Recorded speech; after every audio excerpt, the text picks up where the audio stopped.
De nuevo con ustedes su espacio Voz para el Cambio. Es un tiempo de hablar de muchas cosas interesantes y un poco también aterrizar la humanidad que cada uno lleva y que es propio de cada uno de nosotros, ¿verdad? Solo que muchas veces nos olvidamos que somos seres humanos y entonces nos alejamos de nuestra propia humanidad y nos comportamos como si fuéramos otra cosa. No le voy a poner nombre a esa otra cosa, ¿verdad? Pero esa humanidad nuestra, que es consustancial a nosotros, debe estar ahí siempre a flote para el trato con los demás, incluso para nuestro vínculo o nuestra relación con la naturaleza. ¿Qué seríamos nosotros sin la naturaleza? Entonces, desde esa perspectiva también hay un compromiso de humanidad con la naturaleza. Bueno, ahí ya se conecta nuestra invitada, Nayibe Flores, abogada, una académica colombiana, viene de Cartagena de India, una ciudad de puerto, una ciudad muy hermosa. Ayer la escuchamos hablar, teníamos un encuentro en la cafetera, ¿verdad? Los poetas, porque teníamos la puesta en circulación de un libro de su compañero de vida, ¿no? De Gonzalo Alvarino, titulado el poemario Yo, el último fallido. El título es interesante, pero mucho más interesantes son los textos poéticos que contiene este poemario. Así que escuchamos a Nayibe conversar una inquietud de Ponserrate y de Juan Francisco de la Rosa, y creo que de Glen Park, y entonces nos ayudaba ella con algunas explicaciones sobre la población aborigen en Colombia, también la población afro y lo que ellos denominan allí la población raizal, que es un poco parecida a los afros, pero tiene el hilo que separa a los afros de los raizales es muy fino, ¿no? Yo no lo pude entender como para explicarlo, pero sí sentí que era muy fino ese hilo de separación de una cosa de la otra. Así que nos encantó oír a Nayibe y entonces le pedimos que si podía conectarse hoy a conversar. Bueno, ahí está ella, vaya, muy elegante, ¿cómo le llaman a esto? Con una bufanda, ¿no? La bufanda que siempre usa Dani Rivera, el hermano y querido amigo de Puerto Rico. Nayibe Flores, muchas gracias por aceptar la invitación nuestra para conversar de cara al país sobre los temas que ayer, así, de manera casual, no coloquial, conversábamos en la cafetera El Conde. Bienvenida al programa Voz para el Cambio. Saludos. Saludos, muy buenos días a ti, Alfonso, igualmente a tu audiencia. Realmente, pues, agradecida por esta invitación, permitirme conversar de un tema tan importante para nuestros países hermanos como Colombia, ¿verdad? Y República Dominicana, como es ese derecho de nuestros pueblos ancestrales. Entonces, no, agradecida contigo por permitirme este espacio. Para nosotros es interesante, Nayibe, porque ustedes, como también en Bolivia y una parte de América Central, Sudamérica, todavía conservan una población ancestral, una población originaria. La nuestra fue exterminada. Iba a usar una palabra fuerte, pero ante una dama no debo usarla. Pero si tuviera en Dajabón y no tuviera en la presencia de una dama, yo dijera que Colón y la delincuencia que le acompañó exterminaron nuestra población aborígenes, pero no debo decir esa cosa ante una dama como usted y estando, por supuesto, en la ciudad capital de la República Dominicana. Si estuviera en mi pueblo, sí la dijera, pero aquí no debo decirla, Nayibe. De todas maneras, ustedes que conservan una población aborigen y que tienen esta denominación, la población afro, que sí la tenemos nosotros, ¿verdad? Porque en República Dominicana somos una mezcla maravillosa del negro africano, todavía conservamos sangre de nuestros aborígenes, por ahí andan los genes, no podemos decir que no, y a mucho orgullo, y de los europeos y de algunos asiáticos que también se aproximaron por acá. Nosotros somos una mezcla de raza maravillosa. por eso el dominicano es un ser tan maravilloso por esa mezcla. Pero ustedes tienen todavía una población autóctona o aborigen que se conserva de manera quizás pura, y está esa población raizal y la población afro. Y ahí yo me quedaba un poco buscando. Así que conversen un poco de esto, Nayibe. Bueno, muchísimas gracias. Sí, bueno, tengo que decir que de todas formas, algunas políticas, ¿verdad?, de la colonia permitieron que estos grupos indígenas se conservaran, ¿verdad? Porque fue desde la política colonial que se conformaron los resguardos. Y esto permitió aglutinar, diríamos allí, una población indígena que igualmente era gobernada por un español, pero que le permitían tener, diríamos, o mantener esas propias costumbres hasta cierto punto, ¿no? Porque la normatividad española, igualmente el español que estaba a cargo de ellas la aplicaba y igual tenían que trabajar, diríamos, la explotación de la tierra para ello. Pero el aglutinarnos en un solo espacio permitió que estas comunidades se conservaran. Entonces, efectivamente, tenemos una población indígena, ¿verdad? Reconocida y afortunadamente creo yo que dentro de ese proceso latinoamericano que se dio en los años 80, de cambios constitucionales, ¿verdad? En toda Latinoamérica se vinieron dando unos cambios constitucionales, permitió que en nuestro país, frente a ese cambio constitucional que se dio a través de la Asamblea Constituyente, y que diríamos, un proceso muy particular y que me gustaría primero referirme a él porque yo creo que ahí también radica la importancia de garantías de derechos que hoy tenemos frente a estas comunidades, ¿no? Ese proceso constituyente, ¿verdad? Ese proceso constituyente permitió, sí, dime, Alfonso. Usó una palabra que no es conocida para nosotros en el sentido en que ustedes la usan. ¿Qué son los resguardos en Colombia? Bueno. Referente a la población aborigen. Sí, bueno, el resguardo, diríamos que para nuestra legislación actual, ¿verdad? Tiene una connotación de ser un espacio territorial definido en el cual habita una población aborigen, ¿verdad? De descendencias ancestrales indígenas, con unas particularidades propias, culturales, lingüísticas y una propia conformación, ¿cierto? Entonces, viene, diríamos, desde la colonia, porque es un proceso, diríamos, histórico. Desde la colonia ya se crearon estos resguardos, e igualmente en la legislación actual colombiana se mantiene, diríamos, esa estructura. Entonces es un espacio territorial delimitado en el cual habita esa comunidad indígena con su propia, diríamos, desarrollo social, lingüístico y cultural. En ese resguardo no es permitido que llegue a habitar una persona que no sea indígena.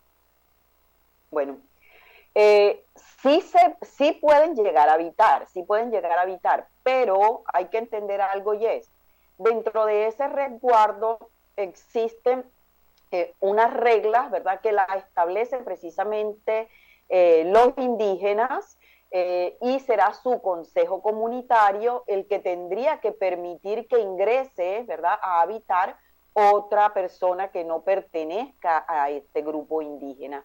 Significa que allí hay unos límites, ¿no?, para que el Estado colombiano pueda entrar a establecer determinadas reglas, porque se permite es que sea ese consejo comunitario quien de manera organizada, ¿verdad?, que ya están, establezca cuáles son las reglas sociales comunitarias que se van a aplicar. Entonces tendrían ellos que permitirlo. No es que esté cerrado completamente la posibilidad de que habite otra persona, pero tendría el consejo específicamente que permitirlo. Usted usa la palabra consejo. Me da a entender que en ese espacio físico de los indígenas ya no existe la figura del cacique, como en el caso nuestro, cuando estaban aquí la población aborigen, nosotros teníamos 5 grandes cacicazgos, cada uno dominado por un cacique o por una cacica. porque también hubo mujeres que dirigían, que eran las líderes en un espacio de esto. Allí domina el consejo, no un cacique. Bueno, tenemos que decir que efectivamente la regulación establece a los consejos, ¿verdad?, como esa organización que va a aplicar esas reglas, ¿verdad? Entonces es una estructura, ¿no? Es una estructura interna propia, pero sí hay un órgano colegiado que es el consejo. Esto no implica que igualmente exista un dirigente, ¿verdad?, que dentro de ese consejo lleva, diríamos, la vocería y la representatividad de esa comunidad, ¿verdad? Pero sí tienen es un órgano también colegiado, ¿verdad? Que es el que debería tomar esas decisiones, ¿ya? Más o menos asimilándose un poco también dentro de nuestra organización política, sabemos que tenemos efectivamente un líder ejecutivo, que es el presidente, y tenemos a la par uno legislativo, que es el Congreso, ¿verdad? Entonces, se han establecido pues los consejos, ¿verdad? Como ese órgano colegiado que permite tomar una decisión no de una sola persona, sino una decisión consensada, más dialogada dentro de las comunidades, ¿verdad? Para que no se dé también el hecho de esa hegemonía de la voluntad de una sola persona. En las movilizaciones de hace 2 años, más o menos, vimos la participación de esa población que venían incluso en varios buses hasta ciudades importantes a manifestarse social y políticamente. Es decir, que Así también es. parte de la vida institucional de Colombia, independientemente de que tengan esas particularidades. Sí, bueno, nosotros tenemos que decir que a los indígenas se les han reconocido varios derechos. Uno de ellos precisamente es esa participación política, ¿verdad? La participación política permite a los grupos indígenas hacer parte también de nuestras organizaciones políticas. Es así como a través de diríamos, unos circuitos electorales especiales, ellos pueden elegir dos representantes al Senado y tienen un representante en la Cámara. O sea, en nuestro órgano legislativo ya los indígenas tienen representación política. Se les permite igualmente elegir a nuestro, diríamos, gobernante, como es al presidente de la República. No les está cercenado ese derecho, ¿verdad?, del ejercicio del voto democrático para elegir igualmente al presidente de Colombia. Entonces, en ese sentido, nuestros grupos indígenas se vuelven unos actores vivos, ¿no? Unos actores vivos de la política nacional. A través de distintas, diríamos, espacios, igualmente los democráticos, legales, como aquellos de manifestaciones públicas también que lo hacen. Muy bien. Adelante entonces, Nayibe, con lo que iba planteando de los derechos constitucionales. Bueno, gracias. Sí, bueno, tengo que decir que, bueno, estos derechos de los que tú igualmente mencionabas tienen un sustento jurídico, ¿verdad? Un sustento jurídico que está en nuestro artículo 7 constitucional, el cual reconoce, a partir, te decía, de esos cambios que tuvimos constitucional a través de la Asamblea Constituyente. Colombia hace un cambio radical de una concepción, ¿verdad? Y es establecer el pluralismo jurídico. Este pluralismo jurídico y religioso permite que en ese artículo 7 se consagre como un principio constitucional el que Colombia es un país pluriétnico y pluricultural, ¿cierto? Y es un cambio enorme porque con eso estamos reconociendo que el Estado hegemónico, ¿verdad?, diríamos, gobernado por los grupos mayoritarios, no tiene el dominio y control total sobre esta cosmovisión e igualmente estructuras sociales, diríamos, étnicas. Entonces, Ese artículo es de, diríamos, importancia para el desarrollo legislativo posterior que se da, diríamos, a través de la garantía de los distintos derechos. Entonces, allí se sustenta tanto los derechos de los indígenas como los derechos de los afrodescendientes. Aun cuando tengo que decir que han tenido un desarrollo legislativo y de ejecución en el país un poco distinto, ¿cierto? Pero ambos se sustentan en ese artículo 7. Y ese artículo 7 responde también a unos mandatos de la Convención 169 de la OIT, que igualmente garantiza los derechos, diríamos, étnicos de las poblaciones en los distintos estados. Entonces, Colombia lo que hizo fue ratificar el convenio 169 de la OIT y consagra entonces ese artículo 7 en la Constitución del 91, reconociendo esa pluralidad que tenemos de poblaciones con cosmovisiones distintas, ¿verdad? Entonces eso fue, diríamos, de radical e importante para la garantía de derechos de estos grupos. ¿Tenías alguna otra pregunta, No, adelante. Alfonso, o continúo? Perfecto. Entonces, fíjate que decía, hemos tenido un desarrollo legislativo, diríamos, separado de los grupos indígenas y los grupos afros en Colombia. Con relación a los grupos indígenas, yo creo que el desarrollo legislativo nuestro ha sido de mayor protección, ¿verdad?, frente a esas particularidades que con relación a los grupos afro. Sustento lo que digo porque con los grupos indígenas nosotros igualmente le hemos reconocido su propia jurisdicción. Entonces, desde la misma Constitución establecimos que ellos tienen una jurisdicción especial, ¿cierto? Una jurisdicción especial. ¿Qué implica el tener una jurisdicción especial? Que a los indígenas se les ha permitido conservar y organizarse internamente frente a esas reglas de conducta y de convivencia, ¿verdad?, propias, ancestrales, las cuales aplican dentro de sus resguardos. Esto implica entonces que la legislación ordinaria colombiana no se le aplicaría a estos indígenas, precisamente porque ellos no responden a, diríamos, estos parámetros nuestros. Claro está que la Corte Constitucional nuestra, a la par que ha permitido igualmente una interpretación más amplia de la Constitución y de la ley, ha establecido unos límites, ¿no? Entonces, si bien los indígenas tienen una jurisdicción especial, hay unos límites que ellos no pueden, diríamos, transgredir. ¿Cuál es el primer límite? No podrían violar específicamente esos derechos fundamentales, ¿verdad? Esos derechos humanos establecidos en la Constitución. Entonces, se intenta que, a pesar de que tienen una propia jurisdicción especial interna, que aplican sus propias normas de conducta y sus reglas de convivencia, no pueden ellas violentar, diríamos, los derechos humanos establecidos en la Constitución. Ahí hay un aspecto que es bueno igualmente comentar y es, si bien lo tenemos establecido así, nosotros sí vemos en la realidad algunas sanciones de estos grupos todavía, que tengo que decir que cada grupo en Colombia, cada grupo indígena en Colombia, tiene una propia regulación, ¿verdad? No todos responden a unos mismos parámetros, entonces cada una tiene reglas distintas.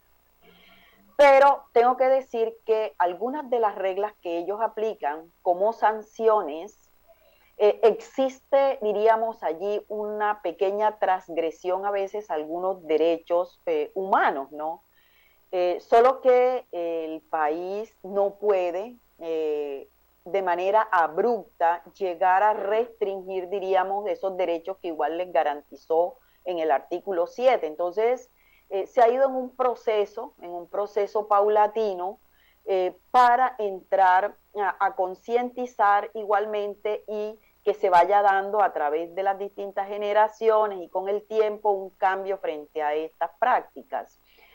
Pongo un ejemplo, por lo menos, y es algunos grupos tienen como sanción el dar latigazos, ¿verdad?, a quien ha infringido la norma en la plaza pública de ellos, ¿no? si nosotros le damos latigazos a una persona, claro está, le vamos a causar unas lesiones personales. Y en nuestro estatuto jurídico, las lesiones personales están establecidas como delito, ¿verdad? Pero fíjate que diríamos, una sanción de ellos termina agrediendo. Cuando nosotros tenemos proscrita en nuestra Constitución ya todo tipo de sanción que vaya a agredir, diríamos, esa integridad humana, ¿verdad? Por eso son penas que van de la prisión, ¿verdad? La reclusión en centro penitenciario o medidas de seguridad para las personas inimputables. Sin embargo, ellos aplican este tipo de conducta. Pero se va paulatinamente, diríamos, generando ese cambio frente a este tipo de conducta. Igual es el hecho de que ponen a la persona en un cepo, que es pues meterlo allí en un diríamos, instrumento que hacen como de madera, en el cual lo colocan ahí con las manos atadas y inmóvil, ¿cierto? Entonces fíjate que de todas formas sí está atentando contra esa integridad. Entonces, diríamos que ese es como la primer limitante que se le ha establecido, y es no transgredir, diríamos, los derechos humanos. Hay otro aspecto también. ¿Ibas a hacer alguna pregunta? ¿O? Iba a pedir una pausa, pero retornamos con el mismo tema. Bueno, perfecto. No, enviamos un enlace de nuevo, quizás se incorpora también Ponserrate, que no ha podido entrar, y seguimos conversando en esa misma línea. Pausamos. Perfecto. Bueno, muy bien.